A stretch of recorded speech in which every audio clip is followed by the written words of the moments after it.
Imagine if every American child was born with a financial head start. Could this actually reshape generational wealth, or is it just another policy with a catchy name?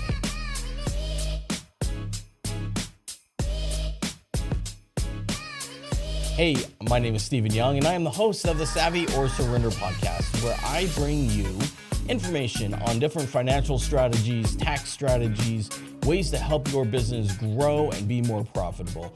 Today, I am going to talk about something that I'm getting a lot of questions on while I'm helping do tax returns. We're in the thick of tax returns right now, and we're getting some questions about what these Trump accounts are. So my first disclaimer is that we don't know a lot still. This is the middle of February, or towards the end of February now, and we still don't really know a whole lot about Trump accounts. We do know that there is a form called Form 4547, if you catch the political meaning behind that. And all we're doing is basically adding their name right now to open an account. We don't know where the account is going to be managed. As of right now, it looks like it's going to be the Treasury Department, because the challenge is within the Trump account, you can only charge 0.1%, a tenth of a percent, to manage the account. So a lot of the financial companies, as of right now, have not stepped up to say that they will manage the Trump accounts for you. So it looks like it might be managed by the Treasury. We also don't know how all the investments are going to work and what kind of investments we're going to get. You can't invest in it until July 4th, 2026. So coming up on the 250th birthday of America is when you get to start investing in it. Now, one of the things that I'm hearing that the people don't understand is they think, well, they didn't have a child born in 2025, so they're not eligible for a Trump account. That is not true. If they are under the age of 18, you are eligible for a Trump account. You're just not eligible for the $1,000 seed money that the IRS is giving, or the Treasury is giving to every newborn. So if you're born in 2025 all the way up until December 31st, 2028, actually I think it's January 1st, 2029, but right there, you get $1,000 seed money from the Treasury. Other foundations are stepping up, like Michael Dell, and I think Nicki Minaj is giving some money or something. So there's additional seed money, but that's what we know right now as far as what is available for the Trump accounts. We're not doing anything on the tax side of it other than putting their middle name in. We have to put their full middle name in, and then they're registered for a Trump account. Over 1 million Trump accounts have already been registered so far, and that's where we're going with it so far. That's what we have. However, what I wanted to talk about on today's episode really is more about Trump accounts versus 529 plans and Roth IRAs. What are the differences between the accounts? And again, is a Trump account going to, if you're old enough, you may remember there was like baby bonds for a while, and that just kind of died, right? Because it was just a bond and it was invested in government, in different government entities, and nothing really happened with it, I don't think. I never heard anybody successfully have one. So this could just fail, and in 2029, when the law goes away, as part of one big beautiful bill, it was just slated for these couple of years.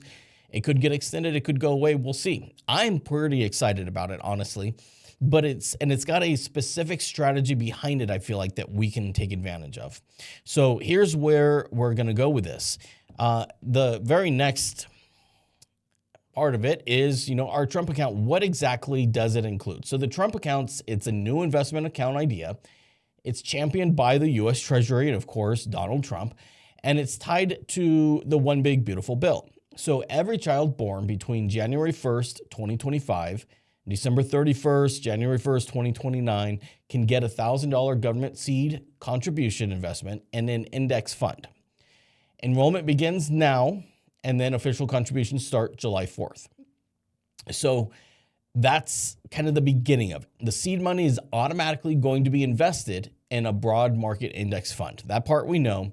And families and employers and others can contribute up to $5,000 per year once Trump accounts are active. So starting July 4th, up to $5,000 per year is the maximum per child.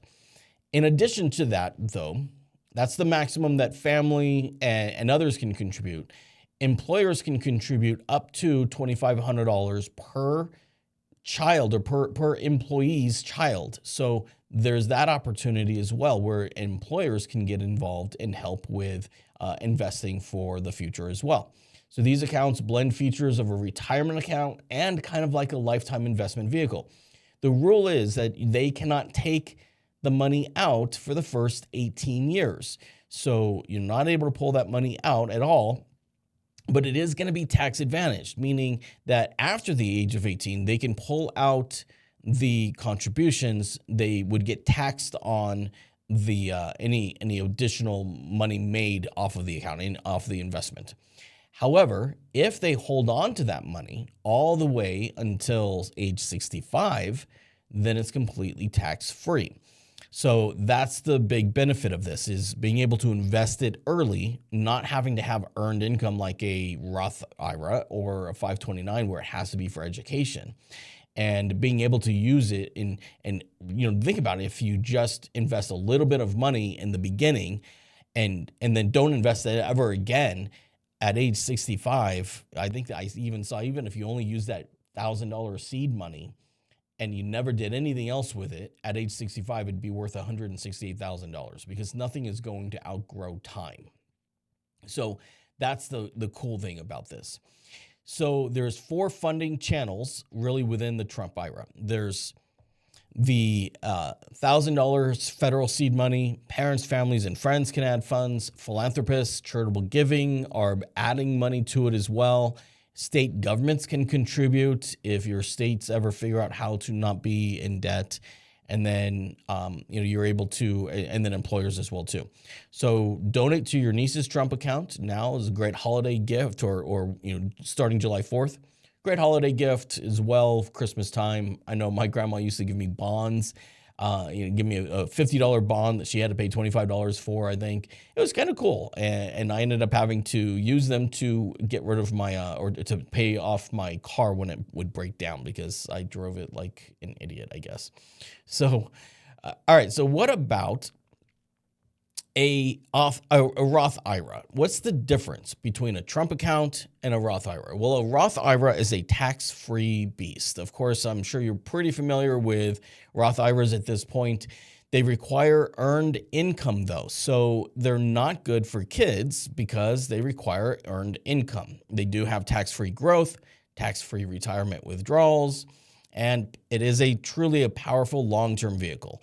I'm sure you've probably heard a lot about Roth IRAs, and I personally, I love the Roth IRA. I love using a backdoor Roth IRA for an investment strategy, and even rolling over 401k money when it's available and turning it into a Roth and paying the taxes in advance.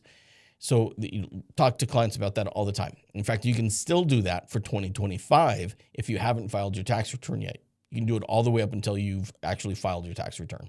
So what does that mean when you have to have earned income? Why am I even presenting it compared to a Trump account? Well, because we do talk about, in the next episode of the podcast, we're actually going to talk about hiring your kids.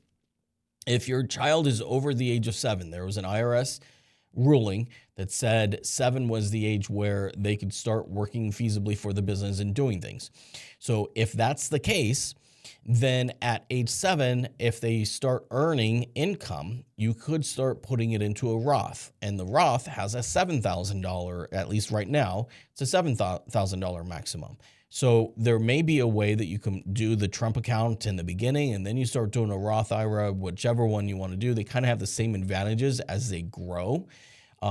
But you have more, looks like you're going to have more availability to invest in different things with a Roth IRA, especially if you go to a self-directed Roth IRA.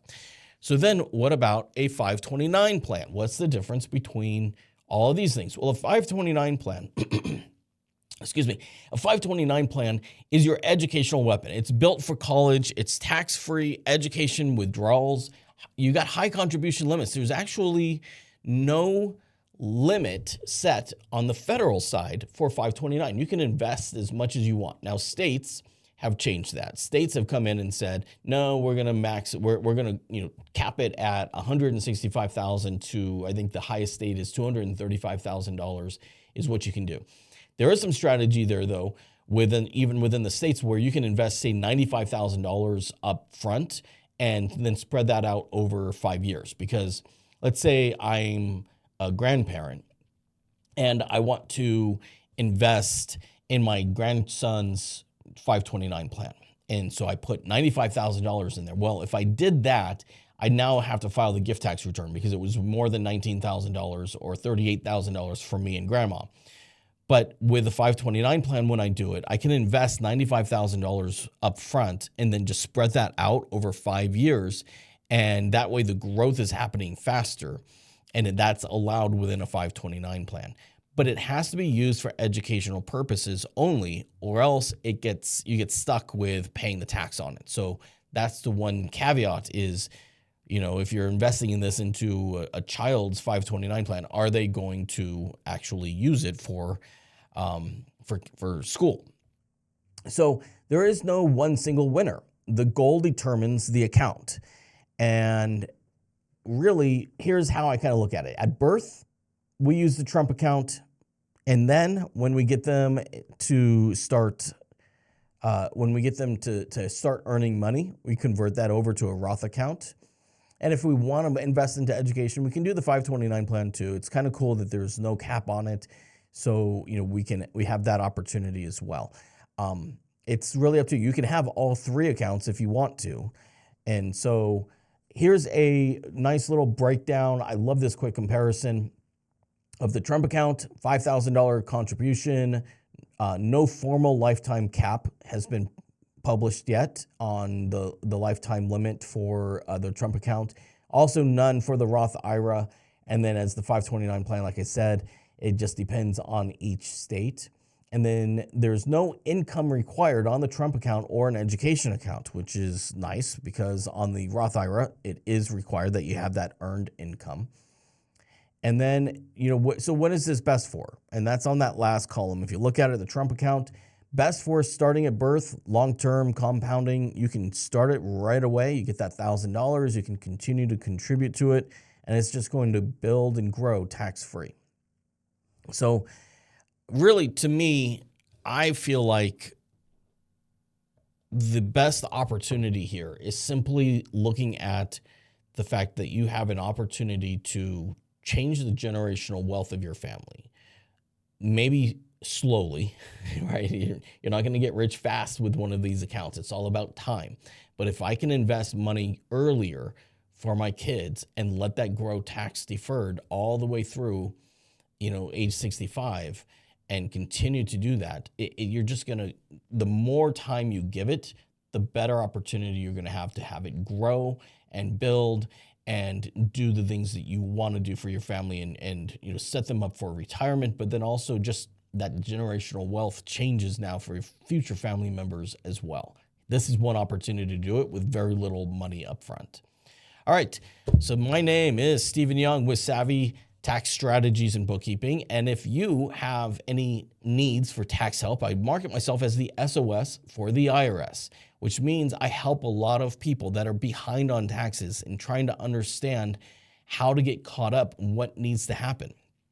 I'm happy to help you with that. We also do bookkeeping and payroll services and all those compliance things, as well as a lot of tax strategy and financial cash flow analysis for businesses as well. So take a look at us at savvytaxstrategies.com. You can book a discovery call at meetwithsavvy.com as well. And with that, I hope you have a fantastic week. I look forward to talking to you again soon. Next episode, we're going to talk about how to pay your kids legally in your business and be able to write it off. All right, bye.